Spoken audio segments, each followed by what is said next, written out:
Hello, everyone. I am David Peterson. I am a candidate running for Congress in a brand new 3rd congressional district. We have no incumbent in place, and I'm here meeting with Aaron Schroeder of Independent Solar Electric and Will, both out of Brownsville, California.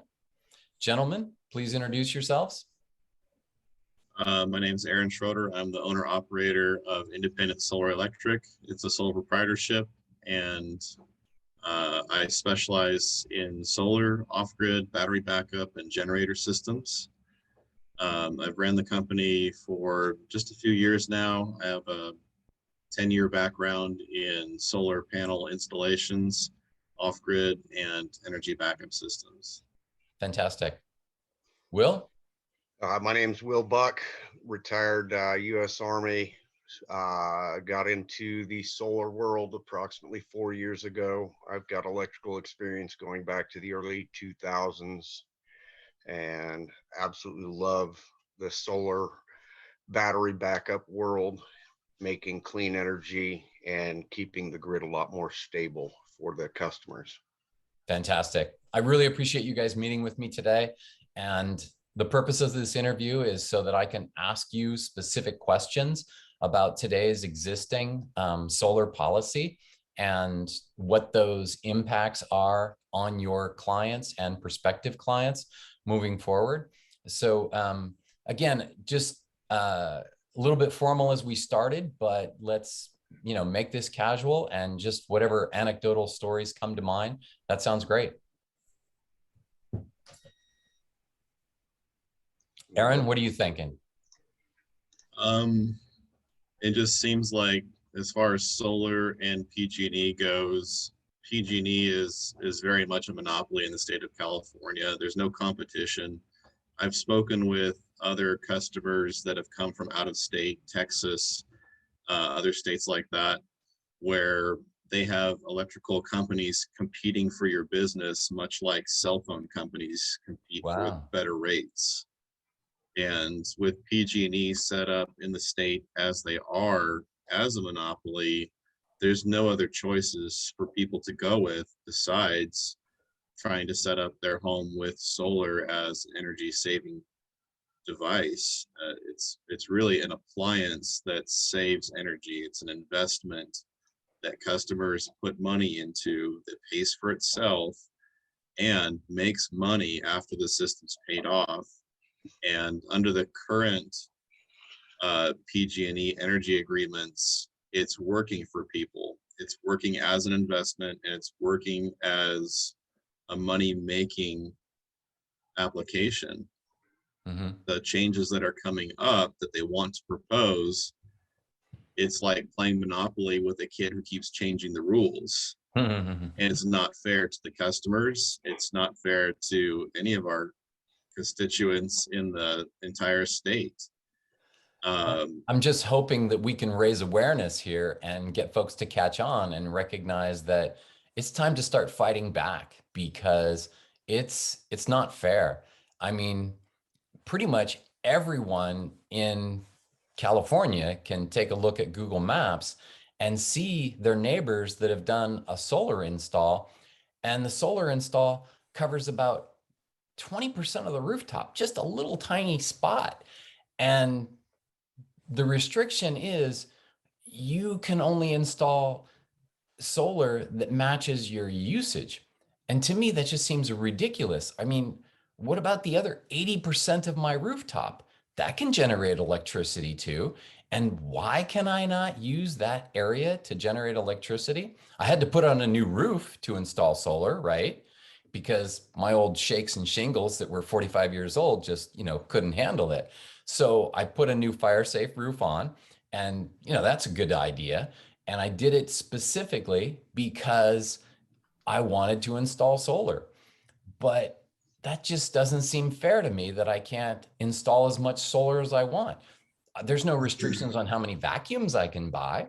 There's no restrictions on how many hair blow dryers I can buy.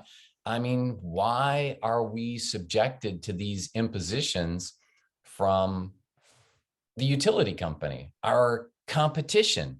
because I'm no longer buying their fracked gas electricity anymore, or their imported natural gas from another state electricity anymore.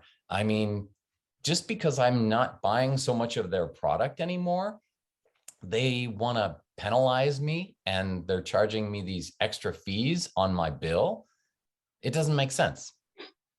Well, so you talk about fees on your bill. Let's look at what we currently have, the NEM2 program, which, looking back to your email, what you generate, you're credited market rate for. So if your market rate is 22 cents a kilowatt hour purchased from your utility, that's what they have to give you. Once you hit 100% production of your total year's use, then they have to pay you excess generation, which At drops what rate? down. At It what drops rate? down between 3 and 4.5 cents per kilowatt hour. That's like Now, next to nothing, right? it is next to nothing. Now, where this is really going to hurt is under the proposed NEM3 It's been hurting for 15 years. Well, buckle up, because if NEM3 passes, it'll get worse. So how big is your system? How many kilowatts? I like to keep it simple for people. I burn $600 worth of electricity every year. Okay, But well, my rooftop could generate $3,000 worth of electricity every year. well, and that's why I want to touch on NEM3. And my neighbor next door, he runs his air conditioning all year round, and his bill is $3,200. So I could sell him my excess electricity at half the rate that he pays PG&E. And so instead of paying them $3,200, he only has to pay me $1,600. And I'm making money, right? I'm making money by producing electricity. He's saving money. All we need to do is cut out the middleman. And right now, they get to make all the rules. Somehow they tell people that they own the grid, which I'm not buying. We own the grid. We paid for it. We had it installed. PG&E is just the leech on the system, maintaining it, and they're gouging us for these rates. I can run an extension cord over to my neighbor's house for $20 and run his air conditioner. That's no problem. But I want to be able to use the grid because it's our grid, not PG&E's grid. Well, So again, I really want to keep it simple because right. your constituents, my constituents, clients, and customers in the future, they want to understand, am I going to save money here? Am I going to make money here? And I want to keep it simple. So if I talk about total dollars for the whole year, it's much clearer. If we talk Right. about, the fact that we can't install more panels on our roof because PG&E will literally cut us off the grid. They create that rule and they can enforce it anytime they want. If they feel we're producing too much electricity, they can just pull the plug, pull our meter out. So, and let's touch on that. You talk about numbers. All right. So let me go along these numbers. How many kilowatts is your system? 6 to 8? Again, that's too confusing. That depends. No. on, Under NEM3. So you think it's bad right now with NEM2, right? If NEM3 passes, let's say you have a 6 kilowatt system. Now, every month you are going to be charged an additional $48 just because you have that many kilowatts, $8 per kilowatt installed per month. Instead of market rate for your production up to 100%, CPUC has agreed to at least entertain NEM3, which drops it from market rate down to they're only going to give you 4.5 cents per kilowatt hour. For me to come in and build you a 100% size system now, based on that lower payment, I'm going to have to take up your whole roof. To do that, PG&E is going to have to come in and charge you upwards of $40,000 to put in a bigger transformer so that it can accept that huge system. Now, a system that should have cost you only $35,000 is going to cost you 4 times that because it has to be 4 times bigger. Yeah. So basically, it makes solar prohibitive and you guys are out of business. Mhm. It's also pushing the battery market as well, because with batteries, we can store that energy and use it later. So like Will was saying, a system that would have cost you maybe 35,000, each battery, as far as they're modularized, each battery can cost you about $10,000. And for the average home, you might need upwards to 4 of those batteries to store enough energy to keep you at a net zero cost every month. Because you're overproducing during the summer, you're underproducing during the winter. But if we can store that energy into batteries, then that would keep us at a net zero with PG&E. But that's also an extra cost. It lengthens the payoff time. It ruins the investment aspect of solar, Which is and the true goal of which PG&E. is the goal of every customer in California. They just want to lower their electrical bill, Yeah. and PG&E is And people want to go benefiting from all green. the solar People do want to production. go green. People do want to participate in using energy directly from the sun rather than energy from fracked gas. We all want to participate in that. It's true. Um, and a lot of people are looking to reduce their carbon footprint. That's a big phrase that I hear a lot these days. Yep. And they don't want to use energy from the grid that's burning natural And gas or coal or whatever it might be. ironically, one more extra fine and fee that PG&E charges us is they charge us to produce these fancy marketing TV ads that say they're in favor of green energy and they like solar energy and they're working hard to make our grid greener, when in fact, they're not. They are against green energy every single day, and they make strategic moves to eliminate residential solar as a competitor. Right? While they're benefiting from it is at the same time. So they're benefiting from everybody's solar energy that they're pumping back into the grid. That's less energy that their plants have to produce or that they have to buy from out of state. And it's their highest margin. And When they're they charging buy for at it. the lowest rate from residential solar producers and they sell to the neighbor next door at the highest rate, they take the highest margin on our product because it goes the shortest distance, and it transmits over the fewest electrical lines. And it really boils down to what happened with the recent fires in the last 5 years or 10 years. The fires have increased. PG&E has had a load of lawsuits, and instead of pinching the executives and taking it out of their pockets or their investments or their futures, they're taking it out on their customers. And exactly. it creates a sour relationship. A lot of their linemen are our friends, our neighbors. They're troublemen that come to your house and keep the power going. They're all personal friends that live in our community, that pay taxes, that are honest working people. Oh yeah. But the executives, and they're the poor linemen are the guys that have to hear all the guff from people. But the executives, safe in their offices, tucked away in their mansions, they don't have to hear those complaints. They don't have to have their wallets pinched at all. Yep. This is a responsibility that employees of every organization have to sustain.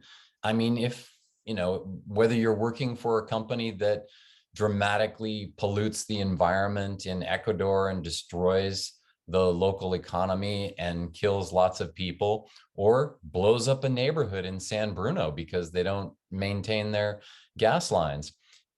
Employees do have to face the brunt of bad executive decisions. And it's time that we do. We take responsibility, we face the music, we tell the truth, and we guide customers to, I'm here to maintain the system.